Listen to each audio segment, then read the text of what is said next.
अस्सलामुअलैकुम, नमस्ते, सत श्री अकाल। कैसे हैं आप लोग? उम्मीद करती हूँ ठीक होंगे, खुश होंगे। मैं हूँ हदीका अली और मेरे साथ हैं तारिक नियाज़ी। अस्सलामुअलैकुम, नमस्ते, सत श्री अकाल। उम्मीद करता हूँ ठीक होंगे, खुश होंगे। दोस्तों, जहाँ रहें खुश रहें, माँ बाप का ख्याल करें, क्योंकि माँ बाप है तो सब कुछ है। आज की हमारी वीडियो है नरेंद्र मोदी जी से रिलेटेड। सो स्टार्ट करते हैं अपनी वीडियो को। Let's start. ओके गाइस, तो वीडियो का टाइटल है Narendra Modi vote. So start करते हैं वीडियो को।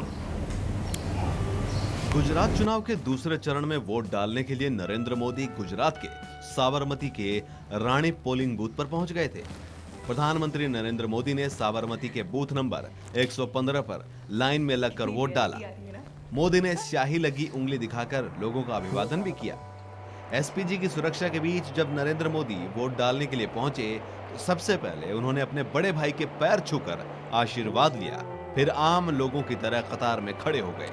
मोदी का बड़े भाई का पैर छूना देश की उस परंपरा को बताता है जिसमें बड़े लोग अभी भी पूजनीय हैं और मोदी हमेशा अपनों से बड़ों को इज्जत देना नहीं भूलते। भले ही वो देश के प्रधानमंत्री हों, लेकिन उनके लिए बड़े भाई पूजनीय हैं। तभी तो मोदी की जैसे ही भाई से आंखें मिलती हैं, वो उनसे आशीर्वाद लेने के लिए उस तरफ चले जाते हैं और पैर छूकर आशीर्वाद लेते हैं। मोदी के बड़े भाई पीठ थपथपाकर आशीर्वाद देते हैं। वोट डालने के बाद मोदी कुछ दूर पैदल चले। इस दौरान उनकी मोबाइल में उनकी तस्वीरें कैद करने के लिए लोगों में होड़ मच गई। मोदी मोदी के नारे लगते रहे।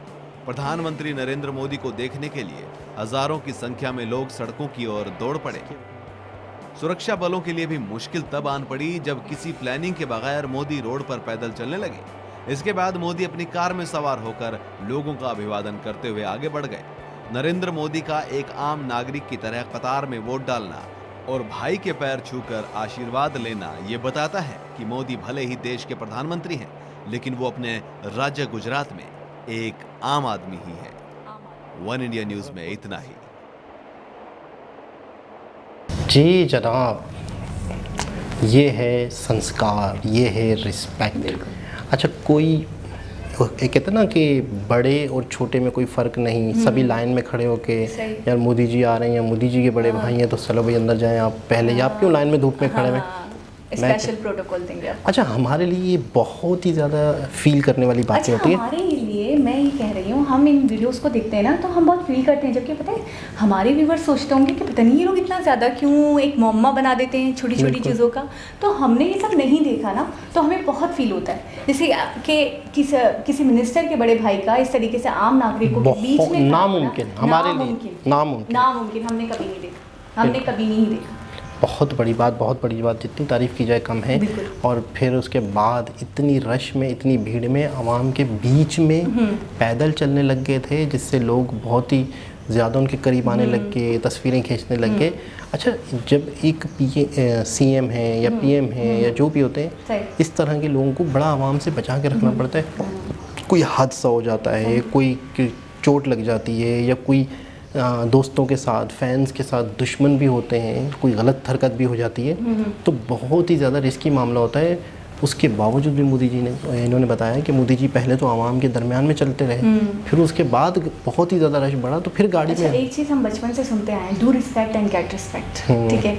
और अगर कोई इंसान कभी किसी से कंप्लेन करता है कि आप फलाना वो मेरी रिस्पेक्ट नहीं करता है या वो इंसान मेरी रिस्पेक्ट नहीं करता, मैं क्योंकि टीचर हूँ तो हमें बहुत फेस करना पड़ता है कि स्टूडेंट जो मैट्रिक क्लास के स्टूडेंट होते हैं, 9th क्लास के स्टूडेंट होते हैं, तो वो जो थोड़ी यंगर टीचर्स होती है ना, उनकी इतनी रिस्पेक्ट नहीं कर रहे होते, तो अक्सर ये से प्रिंसिपल के पास ये मामला जाते हैं। तो एक दफ़ा ऐसा हुआ कि हम सारे लोग चले गए प्रिंसिपल के पास, तो प्रिंसिपल ने हमें बहुत अच्छी बात कही। उन्होंने कहा देखिए, रिस्पेक्ट करवाने से होती है, रिस्पेक्ट कोई नहीं करता आपका तो इसमें आपकी लैकनेस है। स्टूडेंट आपकी रिस्पेक्ट नहीं करता तो इसमें आपकी लैकनेस है, स्टूडेंट का मसला नहीं है। आपको अपनी रिस्पेक्ट करवानी खुद आनी चाहिए। आपने देखा जैसे मोदी जी ने झुककर अपने बड़े भाई के पाँव छुए, आपने देखा 4 लोगों ने झुककर उनके पाँव छुए। यही वाली आप वाली जो मिसाल यहाँ पे फिट हो रही है, बिल्कुल है ना, कि उन्होंने रिस्पेक्ट दी तो उन्हें रिस्पेक्ट मिली। वो अकड़ के चले जाते आगे, तो वो 4 लोग जो उनके पाँव छू रहे थे, जो उनसे आशीर्वाद ले रहे थे, वो नहीं लेते। अच्छा, आपको पता है एक लॉ है, जो दोगे वो मिलेगा, जो भी रिस्पेक्ट, पैसा अल्लाह की राह में, इज्जत, जो अच्छा एक शख्स कहता है कि आपको जो चाहिए ना वो बांटो, आपको सम्मान चाहिए, आप सम्मान दो, आप बांटने लग जाओ। और एक शख्स का ये जुमला मैं कभी भी नहीं भूलूंगा कहता है कि आपने अपने बच्चे को रिस्पेक्ट के काबिल बनाना है क्या? बोला आप अपने बच्चे को काबिल इज़्ज़त बनाना चाहते हो, दुनिया उसकी रिस्पेक्ट करे? तो हर शख्स का सवाल होगा हाँ। बोला आप अपने बच्चे की रिस्पेक्ट करें।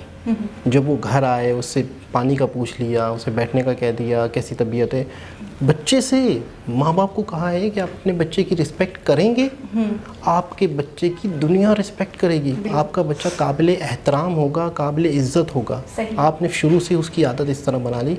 अच्छा उलट है, बिल्कुल उलट हो रहा है। मतलब हम समझ पेरेंट्स रिस्पेक्ट करेंगे बच्चों की, वही ना उलट हो रहा है। मतलब बच्चे मुझे सुनकर ही अजीब सा लग रहा है। लेकिन ये है कि आप अपने बच्चे को इज्जत से बात करेंगे, बेटा अच्छा खाना खा लिया, ठीक है हो बेटा, कोई मसला तो नहीं हुआ, बाहर गए थे, स्कूल थक तो गए हो। वो कभी अब आप मुझे बताएं, माँ बाप इस तरह बात कर रहे हो, बच्चे की क्या मजाल कि वो बदतमीजी करे, बात खत्म हो गई। उसके तो मतलब एक उसकी तरबियत में शामिल हो जाएगा कि हमने ना बहुत अरसे तक तुम वाला वर्ड नहीं सुना था।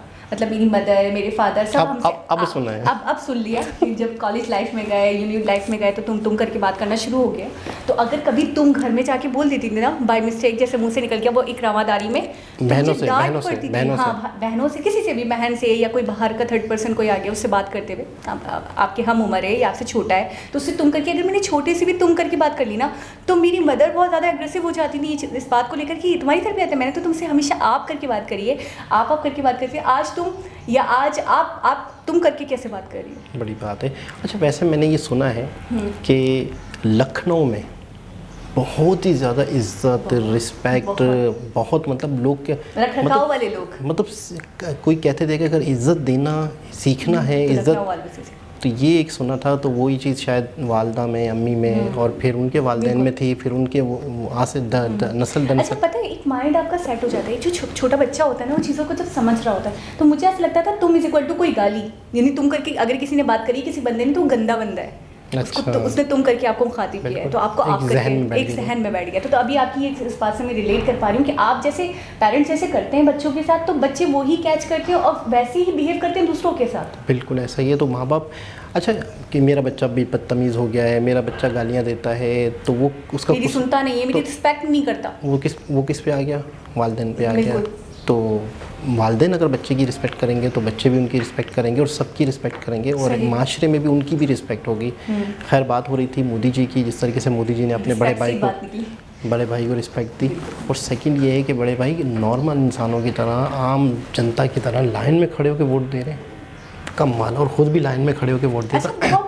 मैंने मोदी जी के जितने भी रिलेटिव्स, जितने भी फैमिली मेम्बर्स, जितने भी जान पहचान वाले लोग देखे, आपने देखा बहुत साधारण, बहुत सादा, मतलब सादगी ऐसे एक एक उनके अंग से मैं कहूँगी आया हो रही होती कि ये बहुत सादा बंदा, बहुत सिंपल बंदा है। उस टाइम जितने सादा थे अब भी उतने सादा हैं। एक होता है ना कि यार एक छोटा सा बंदा भी होता है, बिजनेस करता है, एक दुकान खोलता है, पैसा आया, दूसरी दुकान खोली, तीसरी दुकान खोली, तो उसकी गाड़ी बेहतर हो जाती है, उसके कपड़े बेहतर हो जाते हैं, उसके जूते बेहतर हो जाते हैं। मोदी जी ये 2014 की वीडियो है, उससे भी पहले की गुजरात के इंतखाबात की, ठीक है ना। उसके बाद आज 7 साल हो गए एज ए पीएम। आप इनकी पर्सनैलिटी में कोई फ़र्क देख रही हैं? सेम वही। अच्छा आपको थोड़ा सा क्या फ़र्क दिखा अब इस वीडियो में और आज की वीडियोज़ में? आजकल की जो नई वीडियोज़ हम मोदी जी की देखते हैं और इस वीडियो में क्या थोड़ा सा फ़र्क दिखा? एक्टिवनेस कम है अब। अच्छा मतलब एज में यहाँ पे यंग लग रहे हैं काफ़ी। हाँ वो तो है, लेकिन मुझे एक चीज़ लगी है, ठहराव।